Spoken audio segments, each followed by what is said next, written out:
¿Te consideras una persona espiritual? Por supuesto, claro, nosotros creemos que todos lo somos. Por supuesto, nosotros intentamos que eso sea el motivo principal o único de la existencia, lo cual es bastante doloroso para el ego, pero necesario totalmente para el mundo, ¿sabes? ¿Te consideras una persona espiritual? Por supuesto, yo creo que tu vida cambia cuando comprendes que en vez de un cuerpo con alma eres un alma con cuerpo. ¿Entiendes? A mí me cambió mucho la vida y siempre lo he recomendado el libro de los espíritus, pero porque te hace comprender que es un alma en tránsito por el mundo material. Simplemente es una estancia que antes se llamaba purgatorio, pero sí, somos todos almas evolutivas. ¿Qué es Dios para ti? Yo soy, quiere decir que es todo, lo que ni nace ni muere, lo que siempre ha sido y siempre será. ¿Qué es Dios para ti? Tu verdadero ser, esa chispa divina que tenemos todos dentro y hemos venido a despertar y a desarrollar cada día, cada paso que damos. En la medida que vas creciendo en la conciencia divina, que es tu verdadero ser, pues tu mundo va cambiando y pasas de la pesadilla al sueño, ¿entiendes? ¿Qué crees que pasa después de la muerte? Pues lo mismo que cuando te vas a dormir, que quiere decir que empieza un día completamente nuevo y en el que, bueno, de alguna manera tienes de bagaje todo lo que hiciste en los días, en las anteriores etapas. ¿Qué crees que pasa después de la muerte? Yo creo que es un sitio muy conocido porque todos, claro, tienes que creer en la resurrección entendida como reencarnación, pero creo que todos hemos nacido y muerto muchas veces, luego entonces volvemos a nuestro estado verdadero, que no es el material, no es el corpóreo, sino el espiritual, el sutil. Entonces yo creo que por eso cuando morimos, pues yo creo que es una liberación de toda esta prisión material. La Biblia nos dice que está establecido que los hombres mueran una sola vez y después haya juicio. Dice que todos seremos juzgados o bien para vida eterna o para muerte. Dice en la Biblia que la paga del pecado es la muerte. No se refiere tanto a una muerte física, sino a una muerte espiritual, es decir, a la condenación eterna. Por lo que dice la Biblia, vemos que hay un cielo y que hay un infierno, y que todos seremos juzgados. En vista a lo que dice la Biblia, de que seremos juzgados y o bien tendremos condenación eterna o tendremos una vida juntamente con Él, ¿qué creéis que saldríais? ¿Culpables o inocentes de ese juicio? Vamos a ver, yo es que creo que Dios, que es el amor infinito, no puede condenar eternamente a nadie. O sea, con lo cual es un punto de vista que yo creo sinceramente que es erróneo el pensar que el amor eterno puede condenar eternamente. ¿Sabes? De alguna manera creo que es una contradicción, porque Dios es el amor infinito y perdona a todo y a todos.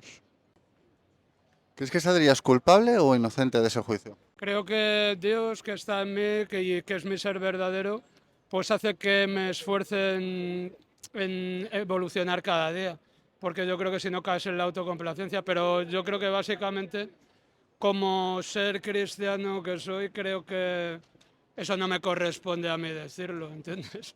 Sería muy vanidoso por mi parte. Pero en tanto que me lo preguntas, pues te diré que mi conciencia está bastante en paz y bastante tranquila. La Biblia nos dice que todos hemos pecado y que por cuanto todos hemos pecado, ninguno puede alcanzar la meta gloriosa establecida por Dios.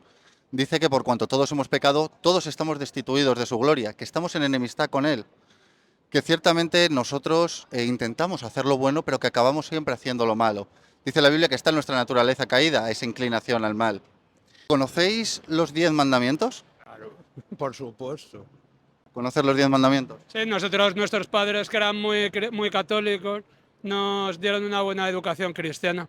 Y eso nunca se nos olvida, son nuestra base espiritual y nuestros valores que nunca dejaremos. En los hermanos maristas, nosotros. Siempre les daremos desarrollo porque yo creo que es una base muy sólida. De hecho, no hay nada más difícil que ser un buen cristiano de obra, de hecho, de pensamiento y de obra. Pero Yo creo, creo que él sí es un buen cristiano. gracias, pero hay que seguir siéndolo cada segundo. Y ya te digo, y creo que esa base, pues por supuesto que la conocemos. Claro, ¿por qué os pregunto esto? Los 10 mandamientos podemos mencionar rápidamente alguno de ellos. No robarás, no matarás, no adulterarás, no dirás falso en testimonio, honrarás a tu padre y a tu madre, amarás a Dios sobre todas las cosas, El sexto, no cometerás actos Yo creo que el impuros. más importante es que amarás a Dios como a ti mismo.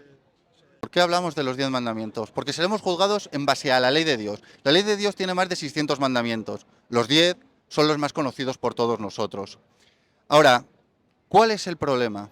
El problema es que nosotros somos seres imperfectos y la ley de Dios es perfecta. Para nosotros no es que sea difícil cumplir los mandamientos, sino que nos es imposible. Veréis, cuando Jesucristo vino a este mundo, nos dejó ver que, por ejemplo, el mandamiento de no matarás no solamente es hacer el acto físico de matar a una persona, sino que con odiar a una persona en nuestro corazón ya estamos asesinando. Yo simplemente me estoy limitando a decir lo que dice la palabra de Dios y lo que dice la Biblia. Jesucristo vino también a decirnos que el adulterar no solamente es hacer el acto físico del adulterio, sino que con codiciar y desear una persona en mi corazón ya estaría adulterando. ¿Qué es lo que nos hace ver esto? Nos hace ver que Dios es santo, santo, santo y que nosotros, ciertamente, el cumplir su ley, su mandamiento, su santidad, para nosotros es una tarea que podrían decir algunos muy complicada, yo diría que imposible. ¿Vosotros qué creéis que podríamos hacer para el día del juicio salir inocentes y no culpables? Sí, pero vamos a ver, vamos a ver. Yo creo que la única manera de llegar a la paz, a la verdad y a la luz de Dios es darte cuenta de que todos tenemos la chispa dentro y conseguir cada día en este mundo estar cada día un poco más cerca de esa verdad, de que somos uno con Dios, que no estamos separados, porque creo que todos los defectos del ser humano surgen de esa separación, de que nos creemos que somos un personaje que está separado de Dios. En cambio, si nos unimos a Él, se acaba el tema. ¿Qué crees que podríamos hacer para restablecer nuestra relación con Dios, viendo que su ley es perfecta y que nosotros todos hemos fallado? ser conscientes de que Dios está dentro de nosotros, no fuera. O sea, de que en realidad somos un reflejo suyo en la medida que nuestra conciencia vamos cultivándola y desarrollándola. Es el estado superior de conciencia. Cuando comprendes que en tu estancia material has venido a equivocarte para dejar de hacerlo, al final comprendes porque Jesús yo creo que nos habló mediante arquetipos, ¿entiendes?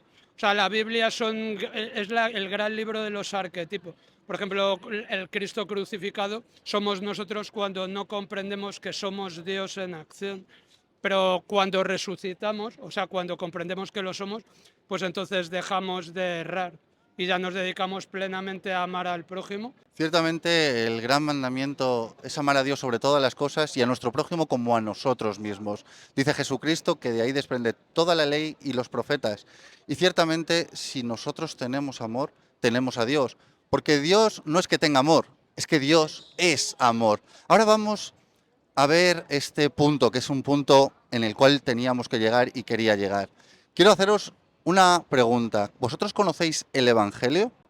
Sí, por supuesto que sí, pero yo no te voy a decir que me lo sepa porque nosotros creemos que el libro lo estamos viviendo en directo todos los días y cada minuto de nuestras vidas. ¿Conoces el Evangelio? A mí me gusta mucho, pero por ejemplo, yo creo que es un libro que hay que saber entender, porque son todo como parábolas, ejemplos, arquetipos, ¿entiendes? Y yo creo que llevarlo a la práctica es muy sencillo cuando comprendes que es simplemente hacer el bien. Dice la palabra de Dios que nuestras maldades nos llevan como el viento y que nuestras buenas acciones para Dios son como trapos de inmundicia. Por lo que veníamos a hablar, que nosotros nos esforzamos en hacer lo bueno, pero acabamos siempre haciendo lo malo. Os voy a poner un ejemplo. A un niño tú de pequeño no le tienes que enseñar a hacer lo malo, le tienes que enseñar a hacer lo bueno, porque lo malo le sale de naturaleza. Y ese es nuestro problema, que estamos en rebeldía con Dios, que el pecado, por desgracia, nos infecta a todos y a todo. De ahí el comprender el Evangelio. Dios es amor, y en el amor de Dios no quiere que nadie se condene. Dios quiere que todos seamos salvados. Pero Dios es justo, y en la justicia de Dios, Él no puede pasar por alto nuestras rebeliones, nuestras faltas, nuestras ofensas y nuestros pecados. Ahora bien, ¿cómo un Dios que es amor puede ser amoroso con nosotros y justo a la vez? Y ahí es donde entra el Evangelio. El Evangelio quiere decir literalmente las buenas noticias. En Juan 3:16 dice, porque de tal manera amó Dios al mundo que ha dado a su Hijo unigénito para que todo en el que en él cree no se pierda, mas tenga vida eterna. Continúa diciendo en el versículo 17, porque no envió Dios a su Hijo al mundo para condenarlo, sino para que éste sea salvo por él. Jesucristo vino a salvarnos. Veréis, lo que vino a hacer Jesucristo es vivir la vida que nosotros no podemos. Jesucristo vivió la vida perfecta que nosotros querríamos y no podemos, porque pecamos. Jesucristo cumplió la ley de Dios, la cumplió a la perfección. Él no falló absolutamente en ninguno de los mandamientos. Dice la Biblia que Él fue tentado en todo, pero que en Él no hubo pecado. Y puesto que no hubo pecado en Él, puedo cargar con tus pecados, con los tuyos, con los míos y con los de todos nosotros. Jesucristo ocupó nuestro lugar, cargó con nuestros pecados y los llevó a la cruz. En la cruz, Él dio su vida. Hemos visto al principio que la paga del pecado es la muerte, pues Jesucristo dio su vida. Lo que pasa es que Jesucristo no se quedó muerto, sino que al tercer día resucitó, venciendo al mundo, al diablo y a la muerte, para darnos a todos nosotros la vida eterna como un regalo. Jesucristo vino a ser el sustituto perfecto. Dios no puede pasar por alto sus leyes, porque sería injusto, y Dios no puede ser injusto, pero Dios es amor y nos ama. ¿Cómo podía entonces hacerlo? Y ahí es donde hemos visto que entra en juego el Evangelio, que Jesucristo vino a pagar por todos nosotros. Él fue el sustituto perfecto. Y ciertamente no podemos llevarnos a engaños, ningún humano podía hacerlo, solamente podía ser Dios. Dice la Biblia que Jesucristo, siendo Dios, no estimó en ser Dios como algo a lo que aferrarse, sino que se despojó a sí mismo, tomando forma de siervo, hecho semejante a los hombres, y estando en la condición de hombre se humilló a sí mismo hasta la muerte y muerte de cruz. Jesucristo era 100% hombre, pero 100% Dios, porque era la única manera de cumplir con la ley y la única manera de pagar por nosotros, siendo hombres. Porque por un hombre entró el pecado, por un hombre debíamos ser todos libres. Veréis, Jesucristo en una ocasión dijo, yo soy la resurrección y la vida, y el que cree en mí, aunque muera, vivirá. Y preguntó, ¿crees esto? Y yo os quiero preguntar a vosotros en esta hora, ¿creéis esto? ¿Creéis que Jesucristo vino a este mundo a morir por nuestros pecados y que resucitó para que tengamos vida y la tengamos en abundancia? Por supuesto que pasó, pero nosotros creemos que la resurrección es lo que hemos hablado antes, que es el volver a Dios, ¿sabes? Es, de alguna manera, renunciar a todo lo de aquí y dejar que el Espíritu tome el mando de todo. De alguna manera, esa creemos que es la verdadera resurrección. ¿Tú crees esto? Yo creo que Jesús nos marcó claramente el camino y por supuesto que creemos que vino el ser humano valiente, válido para transformar el mundo, se transforma a sí mismo siguiendo las pautas y las leyes que nos marcó Jesucristo, por supuesto. Siempre hemos creído, es muy difícil. De hecho, nos bastaría con ser buenos cristianos para salvarnos a todos, pero siempre hemos creído y siempre lo haremos. Ciertamente Jesucristo es el camino, la verdad y la vida. Y nadie va al Padre si no es por Él. Él es el único camino. Nosotros lo que tenemos es que aceptarle como nuestro Señor y Salvador y arrepentirnos de nuestros pecados. Dice la palabra de Dios que al corazón contrito y humillado Dios no lo va a despreciar. Y si nos acercamos con ese corazón arrepentido y aceptamos que Jesucristo vino a ocupar nuestro lugar y le aceptamos como nuestro Señor y Salvador, ciertamente seremos justificados. Pues todos vamos a ser juzgados y todos vamos a salir culpables. La diferencia entre unos y otros es que unos seremos justificados por el sacrificio de Jesucristo y otros no lo serán. Ciertamente, Dios es amor y Dios nos está dando la oportunidad a todos de arrepentirnos, de confesar a su Hijo Jesucristo como nuestro Señor y Salvador para que tengamos una vida eterna, juntamente con Él. Ciertamente todos vamos a ir al Padre. Todos estamos invitados, como dice la Biblia, a las bodas del Cordero, a pasar una eternidad juntamente con Él. Ahora, tenemos que arrepentirnos de lo que hemos hecho. Tenemos primeramente que aceptar que nosotros con nuestras buenas obras no vamos a poder ganarnos el cielo, que no hay nada que podamos hacer que pueda sorprender a Dios. Es el único mensaje que podríamos llevar a las personas y es necesario en estos tiempos. Pensamos que estamos en pleno apocalipsis, por eso están viéndose los signos que se están viendo, porque estamos en pleno apocalipsis.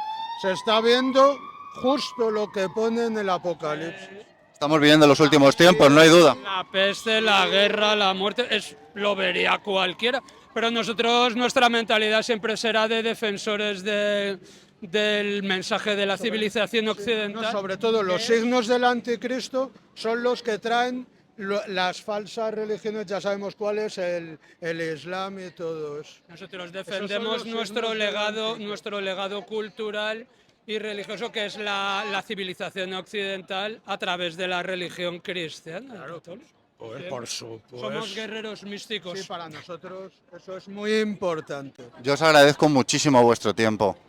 De verdad que Dios os bendiga mucho y que el Espíritu Santo de Dios os dé cada día más revelación. ¿Has ido a ver el Grial a Valencia? No. Tienes que ir.